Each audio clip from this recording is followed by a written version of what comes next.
feeling when you see someone interact with another person, maybe a therapist, a coach, or I don't know, even just a real insightful friend. Hmm. And it feels like they just know how to help that person shift. Like they say the perfect thing, ask the right question, and suddenly something clicks and things change dramatically. Yeah, It can honestly feel a bit like magic.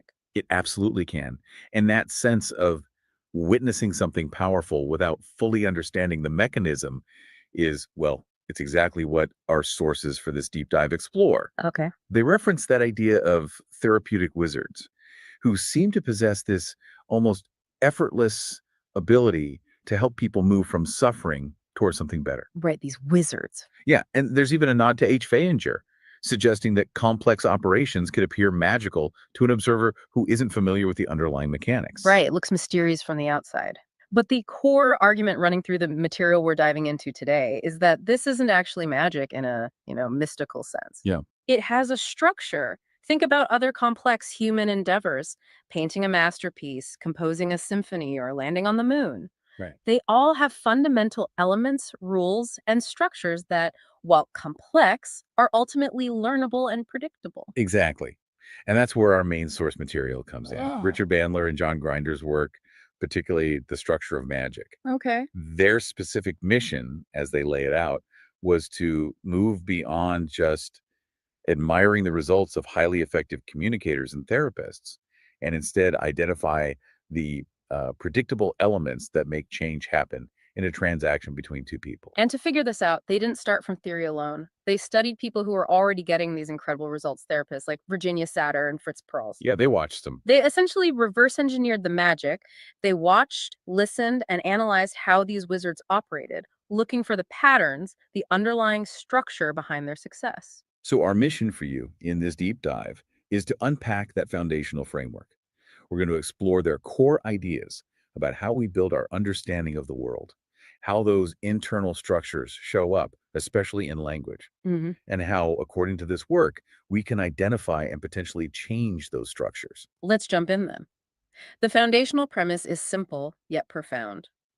We don't experience or operate directly on reality itself. They Right. call objective reality the territory.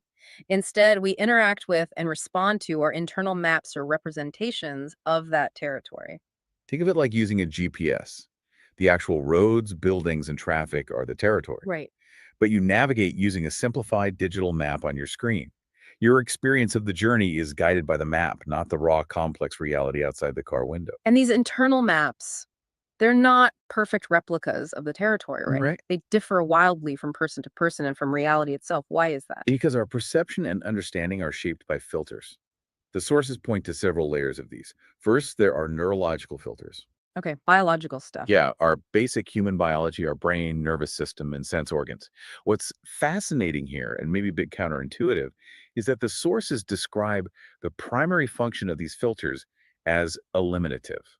Eliminative. Mhm. So they're mainly about getting rid of information that feels It backwards. does, doesn't it? Yeah. But the idea is that at any given moment, the sheer volume of sensory data and potential information available in the universe is infinite. Our biology must filter most of it out. Okay. If we perceived everything that is happening everywhere in the universe and remembered all that has ever happened, would be instantly overwhelmed and unable to function. Makes sense. Too much input. Exactly. So these biological filters dramatically reduce the incoming data, leaving us with a small, manageable selection that's useful for survival and day-to-day life. It's a necessary limitation that shapes our foundational experience. Wow. So even at the most basic biological level, we're not getting the full picture. What's the next layer filtering? That would be the social linguistic filters. These are the shared language categories and cultural norms of the community we grow up in. So the language we speak literally shapes how we chop up and understand the world. Precisely. The sources borrow an example, again from Weihinger, about what he called the thing attribute fiction. Thing attribute fiction. Okay, we experience a cluster of sensations, say, sweet, white, grainy texture. Language gives us the word sugar. Right. We then categorize sweetness and whiteness as attributes of the thing we call sugar. But as the sources note, the sweetness isn't in the sugar itself in a physical sense. It's an experience created in the interaction between the substance and our taste buds. Ah, okay. Language makes it a property of the sugar. Right. Language allows us to create these conceptual things and assign attributes to them, shaping how we perceive reality. These categories, while useful, are inventions. Okay, so language provides the structure and categories for our perception, and those structures are shared within a culture, but differ between cultures. Right. And finally, there are individual filters. These are unique to each person, built from your specific personal history, experiences, values, and beliefs. Your own life story. Exactly. Your life story creates your distinct interests, habits, likes, dislikes, fears, and the personal rules you live by. So we have biology, culture, language, and personal history, all layering filters onto reality to create our unique internal map. Yes. And the sources identify three fundamental universal processes that are constantly at play as we build these maps, and that explain why our maps often differ so dramatically for the territory and from each other's. Okay, what are they? These are deletion, distortion, and generalization. Deletion, distortion, generalization, D. Okay, Exactly. And it's crucial to understand these aren't necessarily bad processes. They are essential for survival and learning. right. You need them. Deletion lets us ignore irrelevant background noise. Generalization lets us learn from one hot stove and apply that knowledge to others. Distortion allows for creativity, art, and imagination. But they can become limiting or even painful if we delete crucial information, distort reality in unhelpful ways, or overgeneralize specific bad experiences to encompass our entire life. Precisely. The sources offer a great illustration from psychology experiments showing people anomalous playing cards, like a red six of spades. A red spade. That's wrong. Right. Initially, subjects would perceive it as a black six or maybe a red five. They'd either delete the color or distort the number to fit their existing mental map, their generalization that spades are black and sixes are red. They'd make it fit what they already knew. Yes.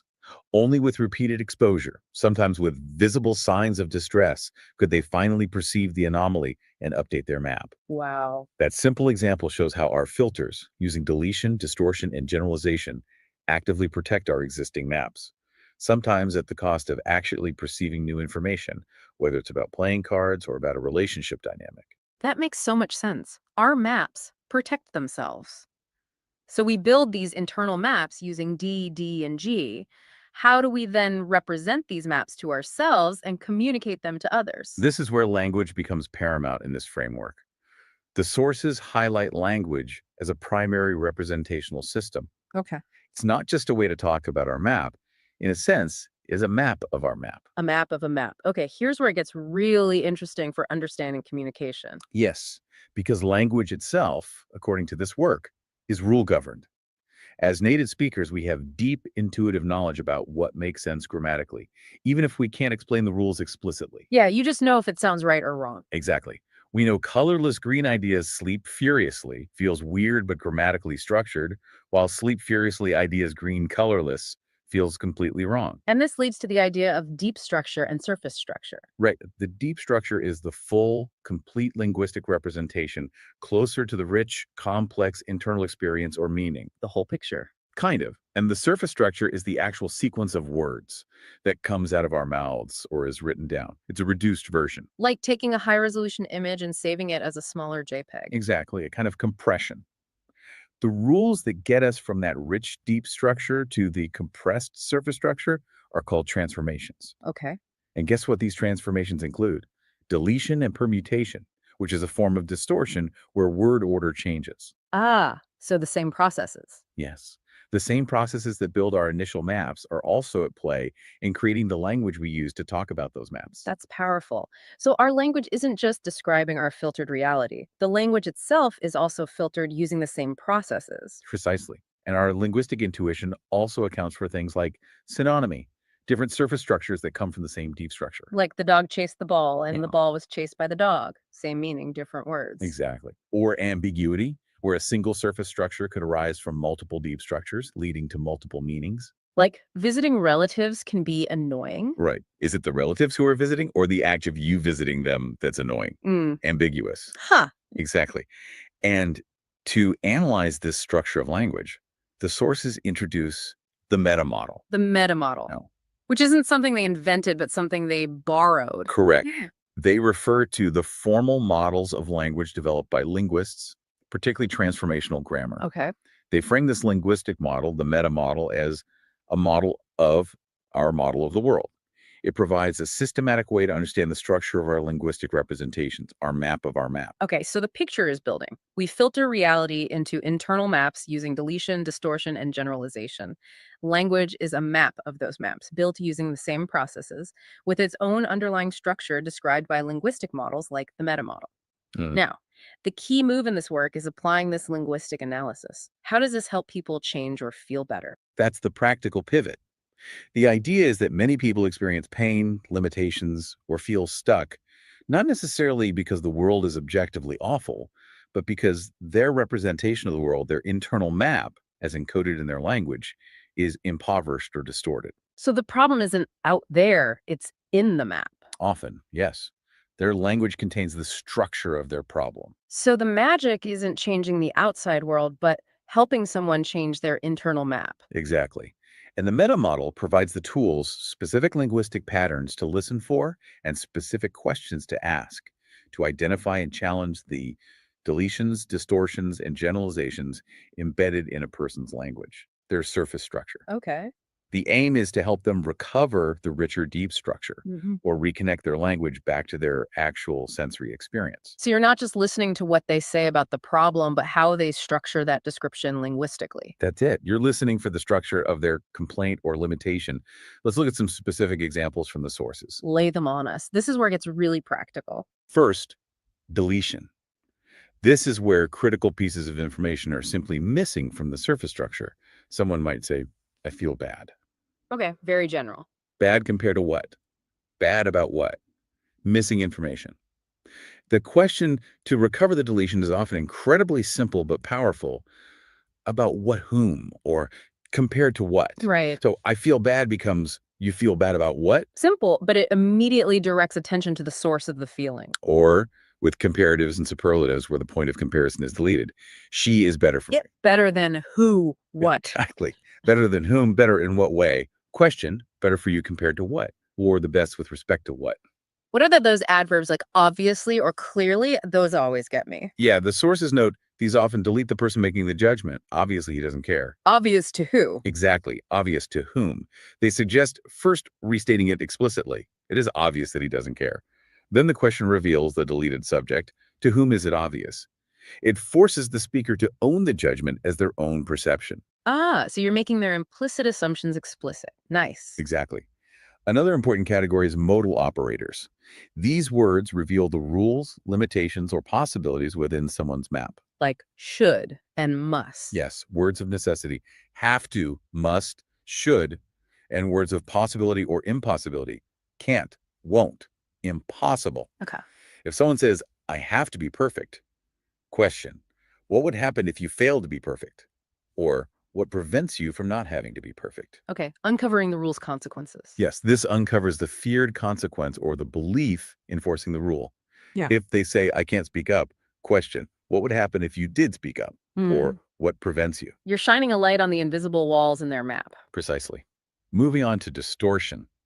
This is where the representation is changed or rearranged in a way that doesn't quite match the territory. A key type is nominalization. Turning a process into a thing, right? Like deciding into decision. Yes.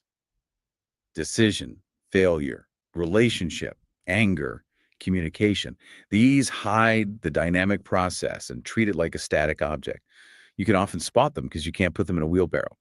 You can't have an ongoing chair, but you can have an ongoing decision or an ongoing communication breakdown. Right. If someone says, our communication is broken, communication is a nominalization of people communicating. So how do you question that? The question retranslates it back to the process and asks for details. Yeah. How are you two communicating in a broken way? Or who is communicating what to whom specifically that feels broken? Ah, bringing the action back. Yes. The source uses a similar format like who is in pain about what for my pain is overwhelming. That's powerful. You're turning a fixed problem back into an action that can potentially be changed. Exactly. Another common distortion is cause and effect, claiming that one person or event makes another person feel or act a certain way. My boss makes me angry, that kind of thing. That's the classic example. This linguistic structure positions the speaker as a passive victim with no agency over their emotional response. Okay. Question. How specifically does your boss cause you to feel angry? This invites them to identify the specific behaviors and their internal reaction, reclaiming agency. It pushes back on the idea that someone else has a direct emotional remote control over you. Yes. Then there's mind reading, stating or implying that you know what another person is thinking or feeling without stating how you know. Like, I know you don't respect me. Exactly. Yeah. Or implied in a complaint like, I'm upset you ignored my feelings. This implies they knew your feelings needed attention. Ah, Question: how specifically do you know I don't respect you? Or how specifically did they know you were upset what your feelings were? forcing them to reveal the evidence, which is often circumstantial or, well, maybe just not there. Right. It challenges the leap of assumption. Also under distortion are incompletely specified verbs, verbs that are vague about the action. He hurt me. Hurt you how? Emotionally, physically. Exactly. Question: how specifically did he hurt you? Did he hit you, Oh, say something, betray you? It gets to the actual mechanics of the experience. yep. Yes.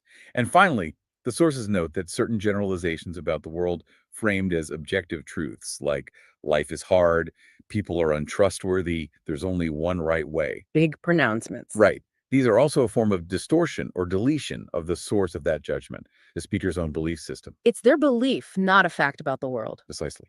While the sources don't give a specific meta-model question for just this category, they identify it as presenting a subjective belief as an objective fact, a generalization about the speaker's map presented as a fact about the territory. Okay, on to the third process, generalization. We need it to learn, but overgeneralizing can create rigid, limiting maps. Absolutely. Linguistically, this shows up clearly in a few ways. Mm. Nouns or event words with no referential index, Meaning, meaning the word refers to a class of things but doesn't specify which one is being talked about in the context of the problem. yeah.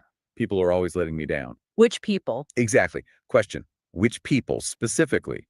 Or if they say nobody cares, question: who specifically doesn't care? It brings the abstract problem back to concrete examples. Right, makes it manageable. Yes. And the most obvious markers are universal quantifiers. Words like all, every, never, nobody, nothing. Everything always goes wrong. Nobody understands me. Classic examples. These extend a limited experience to an absolute truth about the universe. A classic technique here is to challenge the absolute by exaggerating it, often with your tone. Like how? Nobody understands you, ever. This often gets the client to back off from the Well, extreme. not nobody, but Exactly, which then opens the door for specificity. Okay, so who specifically are you talking about? that exaggeration technique sounds like it cuts right through the generalization. It can. And then there's a fascinating pattern often found in relationship descriptions, the referential index shift. Okay, what's that? This often happens when someone is complaining about another person, like, my husband never appreciates me, or my wife never smiles at me. Common complaints. Very. The source suggests shifting the focus back to the speaker with a question about their behavior that uses the other person as the index. Shifting who the statement is about? How does that work? Give me an example. Okay, for my husband never smiles at me, you might ask, does your not smiling at your husband always mean that you don't appreciate him? Whoa. Okay, wait. So you're taking their observation about someone else's behavior Huh. and asking if their own similar behavior carries the meaning they're assuming in the other person. Precisely. It's a way to connect their linguistic map about the other person back to their own potential experience or behavior. It subtly invites them to consider that their interpretation might be coming from their own map, not necessarily an objective truth about the other person's intentions or feelings. That's clever. The sources note this can be particularly effective with non-symmetrical behaviors like smiling at, where the action doesn't automatically mean the reciprocal action. If I smile at you, it doesn't force you to smile back. Unlike, say, arguing with, which is usually symmetrical. Got it. That's a fantastic illustration of how linguistic structure can hold assumptions about reality and how a targeted question can reveal that. Exactly. So the meta model provides this systematic approach. By listening for these specific patterns of deletion, distortion, and generalization in language, and using targeted questions, you can help someone identify the structure of their internal map and where it might be limiting them. Mhm. The sources stress that the pain often stems from an impoverished representation of the world. And these tools help enrich that map by recovering deleted information, correcting distortions, and breaking down limiting generalizations. It's like providing them with a higher resolution map or maybe fixing the errors on their current one. A great way to think about it. Now, while the meta model is primarily focused on analyzing verbal language, the sources briefly touch on the idea that these principles extend beyond just words. Beyond just verbal language, how? They talk about other representational systems. They distinguish between analogical systems, which are continuous, like body language, tone of voice, Traditional posture, nonverbal stuff. right, and digital systems, which are discrete, like language, which is made up of distinct words. Our internal maps and communication happen across all these systems. So our physical presence and tone are also maps, just in a different format. Yes, they are ways we represent our internal state and experience. The sources mention techniques like enactment, Enactment, like acting it out. kind of, Mm. where a client might be asked to physically replay an experience they're describing. This isn't just role playing, it's seen as a way to access and uncover deleted or distorted parts of the experience that weren't present in their verbal description. So by moving their body, they access different info. Potentially, yes. By embodying the event, they might access sensory or emotional information that brings the nominalized problem back into a dynamic process, like turning the pain nominalization back into the physical process of being in pain. Ah, interesting. Precisely. They also mention the power of shifting representational systems, getting someone to visualize a headache, for example. Visualize a headache. Yeah. While a headache is a physical analogical sensation, shifting it to a visual representation can sometimes change how they experience it and make it more amenable to change. And they loop back to Virginia Satter here as well. Yes, they note her influence on understanding what constitutes a complete internal reference structure. She emphasized components like the context of an experience, the feelings involved, and what was left out. So not just the facts. Right, highlighting that a full, useful internal map requires more than just a factual description. It needs emotional and contextual completeness. And inconsistencies across these systems or map components point to problems. Exactly.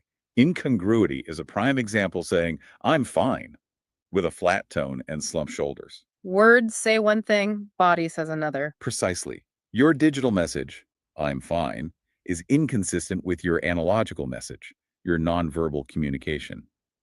This often signals a conflict or deletion in the internal map. They also mention contradictory generalizations. Like believing two opposite things at once. Yeah, holding two conflicting beliefs simultaneously. I must always help others and I must take care of myself, which can lead to feeling stuck or internal conflict. Okay, let's pull all this together. So, what does this all mean for you listening? It means that the ability to help people change what might look like magic isn't about innate talent or mystical power. According to this framework, it's about the learned skill of identifying and working with the underlying structure of a person's experience and communication. The structure, not just the story. Right, rather than just getting lost in the content of their story or problem. And crucially, that structure is learnable. Yes. The meta model, derived from formal linguistics, is presented as a systematic, step by step way to train your ear to listen for those patterns of deletion, distortion, and generalization in language. Train your intuitions, really. Exactly. By learning to ask questions that challenge those patterns, you can help someone or even yourself uncover the richer, more complete internal map beneath the limiting surface structure. So, for you, the listener, whether you're trying to understand a complex topic, improve your communication, navigate different perspectives in a meeting, or simply gain aha moments about human behavior, this framework offers a powerful lens. Mhm. It provides a structured way to understand why different people's maps are so different and how language actively shapes our perceived reality. It's a tool for cutting through the noise by focusing on the underlying patterns. It moves you from being a passive observer of human behavior to someone who can begin to understand the internal architecture that drives it. It's truly powerful stuff when you start listening this way. And as the sources wrap up, they leave us with a thought inspired by the Prince and the Magician story, ending with the line, "There is no truth beyond magic." And their counterpoint is that the magic itself has structure. So consider this. If our perceived reality is built from these internal maps, shaped by the necessary processes of deletion, distortion, and generalization, Mhm. and if those maps have a learnable structure that we can identify and change through language, what does that imply about the nature of truth itself? Yeah, what is truth then? Is the magic the very process of creating our reality through these maps? And is truth simply a function of which map we are using or are even capable of seeing at any given moment? It shifts the focus from a singular external truth to understanding the dynamic internal process of constructing our perceived reality. Something to ponder next time you hear someone describe their world, or maybe even when you're describing your own. Okay, let's get into this. We have quite a collection of sources here, and they offer a perspective on the world that's, well, it's definitely outside the mainstream. It really is. Quite challenging in some ways. Absolutely. So, our mission today is to dive into this material, unpack the core ideas, and really try to help you understand the key claims being made about things like words, language, systems, and how they might have hidden meanings or purposes you hadn't thought about. Yeah, the material puts forward this pretty radical idea that things we use every day, language, legal systems, even holidays, aren't just neutral. They might be constructs, maybe even tools used by certain forces to shape our reality. Right. And it kicks off with a, frankly, massive claim Hmm. that all human languages weren't just developed for communication. The source actually suggests they were originally created by what it calls dark forces as tools for control, maybe even enslavement. That's the bedrock, yeah. And from there, they build this concept of word magic. And we're not talking about pulling rabbits out of hats here. No, not stage magic. No, the source describes it as a real technique. Using words, yes, but also rituals, sacred geometry, things intended to actually influence and direct energy. And energy, according to this source, is like the ultimate power in the universe. Controlling it is supposedly the main goal of these figures they call the dark magicians, the controllers, the elite, the NWO, whatever term they use. Exactly. This word magic supposedly taps into natural forces, sacred sound, sacred geometry. It's about shaping reality through these hidden mechanisms. They even bring up modern examples, like how corporate symbols are called logos, trying to link that back to this ancient idea of using symbols with a kind of, well, magical purpose. Connecting old practices to modern branding, essentially. And to emphasize the power they think words have, the source quotes Hebrews 4.11, quote, "The word of God is living and powerful and sharper than any two-edged sword." Which, in this specific context, they use to show just how potent words are considered. But this power, they claim, is often used to hide things. Words have hidden knowledge embedded, deliberately obscured by these dark forces to mask their real intentions and keep us from understanding bigger truths. It's this idea of information in plain sight. The truth is supposedly there, encoded in language and symbols, but you have to know how to look past the surface. And hiding things in plain sight connects directly to a really critical concept in this material. Consent. Yes, consent. Very central. The source argues that these dark forces, because of universal laws about free will, have to somehow show you what they're doing, even if it's subtle. If they put it out there and you see it but don't object, you don't withdraw your consent, then you're kind of agreeing. Yeah, that's a core principle here. They use movies as an example, like The Matrix, suggesting they embed occult symbols or themes. The claim is if you watch depictions of harmful things, they mention human trafficking, for instance, and you stay silent, you're unknowingly giving implied consent, giving up natural rights. So the rule is silence implies consent. If you see something within this framework that you recognize as harmful or disagree with, your silence is taken as agreement. And they're very clear. Ignorance isn't an excuse. Not in the internet age, anyway, where information is supposedly readily available. Awareness becomes crucial.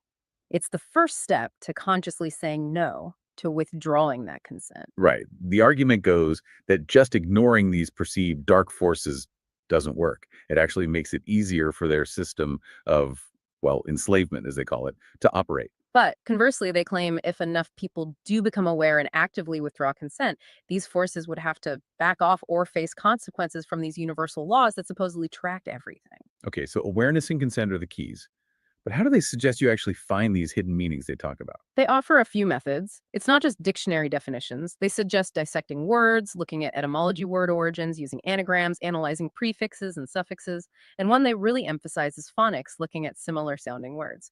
Phonics seems really important in their framework for connecting things that seem unrelated, which brings us to one of the most detailed and unusual parts, this alleged link between birth, commerce, and enslavement. This part gets quite intricate. The source claims the legal system is set up to trick us into playing what they call a vampiric game of commerce, often starting right at birth. And they use a lot of maritime metaphors to explain it. The woman's body is the mothership, delivering or birthing a product, the baby. The hospital is a dock, the baby is cargo being unloaded. Yes, and they claim admiralty law, the law of the sea, and maritime law, originally for commerce on the high seas, are now sneakily applied in regular courts worldwide. And under these laws, the sources allege you're not treated as a living person with rights, but as corporate property or even a war criminal. They actually quote the source saying judges will tell people who mention common law or the Constitution to just sit down and shut up. And wordplay is key here. They point to berth, sounding like birth, where a ship docks. They claim this isn't accidental. It's a linguistic trick to get you to subconsciously agree you're a product from a ship, subject to commercial law. Okay, wow. And because babies are born in amniotic fluid, a sea of water. They argue you fall under admiralty law jurisdiction, and they connect that to the law of money through phonics again. Currency, sounding like currency. The connections keep coming. The umbilical cord links to the mothership. Naval sounds like naval or navy. It's all part of this layered word association argument. Then there's the birth certificate itself. They call it a certificate of manifest, like a shipping document for this product birthed from a ship. And it gets even more specific, doesn't it? They claim the first document, the certificate of live birth, signed by parents, gets sent off, registered. And the official birth certificate that comes back is, according to this framework, actually a death certificate. And here's that phonics again. Birth certificate sounds like birth certificate killing. They claim this is deliberate deception, a hidden message. The alleged intention to trick parents into signing away the baby's natural rights, turning the child into a product of United States Incorporated, which they insist is a corporation, not the country to be traded on the stock market. That is quite an interpretation of a standard document. And it links to the legal name, often in all caps. Right. They call that the forgery name, representing an artificial person, a straw man. It only exists on paper, a dead thing, distinct from your true name as a living being. And they differentiate signatures too. Living people have autographs, they say. A signature is for corporate officers. Signing your legal name is, in their view, like accepting a mark of the beast. The birth certificate itself is framed as a bond, a financial contract enslaving you as collateral for government debt. A magic contract sealed with dark magic using official seals, sigils, and the parent signatures, also seen as sigils. And this ties into liquidated capital. The all caps name means it's securitized, turned into a financial instrument. Liquidated means sold off or turned to cash. And the connection they make is controversial. Very. Because you were born in water, liquid, and are mostly water, they claim you are considered liquidated capital in this system. Basically, there's a sort of bounty on your head because governments, in this view, see citizens as enemies of the state. They might point to things like the Trading with the Enemy Act in the US. And the government only gets jurisdiction, they argue, when you act as a United States citizen, this artificial person, this corporation, by using IDs or contracts with that legal name, like a driver's license. They also make a big distinction between legal and lawful. Lawful aligns with natural law, God's law. Legal, quoting an old dictionary, is just in the form or manner of law, potentially flawed, and maybe about undermining natural law. And the source does point towards resources, specific websites for people interested in trying to void these contracts or correct their legal status according to these ideas. Moving up from the individual level, they apply this same critical view to the government structure and even voting. Yes. The claim is that the US government, and presumably others, isn't really a country in the traditional sense, but a corporation, United States Incorporated, distinct from the physical landmass, the continental United States. They cite Title 28 U.S. Code, Section 3002, which apparently defines United States as a federal corporation, as evidence. And this corporate entity, they argue, operates under international maritime law, admiralty law, the law of money. Even the U.S. flag gets reinterpreted. The standard flag supposedly represents the corporation. And a flag with gold fringe, often seen in courts. They call that a military flag of war, signifying martial or commercial law is active, suspending common law in the Constitution. It definitely challenges conventional symbols. Then they look at democracy. Right, giving it an occult meaning. Mob rule from demos and shilecracy. Yeah. In what they see as an ignorant society, it's a bad system where the majority can trample minority rights. A republic, they say, protects natural rights. And feeding itself, described as a religious ritual designed by these dark forces to drain your energy. Phonics again. Vote sounds like volt. Voters go to polls, sounding like the poles of a battery. Casting your vote, your volt, powers their corporations, these dead entities. Presidential debates are just a play. Candidates are actors auditioning for a corporate job, they're employees. And voting isn't a right, it's a privilege for the U.S. citizen, the artificial person, the corporate slave. They don't pull punches, they say the system is rigged. And voting for candidates who enable things they deem unlawful, like certain wars, is called a disgrace. This theme of energy extraction just weaves through everything: commerce, debt, energy drainage. Commerce is consistently called a game of battery to drain energy. Words like charge, battery, in its legal or competitive sense, currency, they see these as intentionally linked. Courts charge and discharge. A hearing tests your hearing and understanding. And understand, they break down as stand under the charges. The court is a game, a play, operating under admiralty law, treating you like a product in a shiproom. Judges are administrators, even religious priests casting magic spells with their words. And courts are also banks. Yeah, linking the judge's bench or the court bar to banks. And bank is connected to riverbanks that regulate currency or currency, the flow of energy or water. Banks regulate energy flow. They really dig into the debt-based money system too, claiming banks don't lend actual lawful money. Right. They lend notes or checks based on your promise to pay. This is where their view of finance gets really specific. Yeah, okay, break this down. The source claims when you sign a loan or promissory note, you give it value. The bank deposits your note as if it's money, creates new money or credit based on your promise, and then lends that back to you. So you're the original creditor, not the debtor. That's their claim. They call it fraud through non disclosure, allowing the bank to profit massively from your initial promise. And mortgages get a particularly dark interpretation. Oh, yeah, a vampiric system, parasitic debt.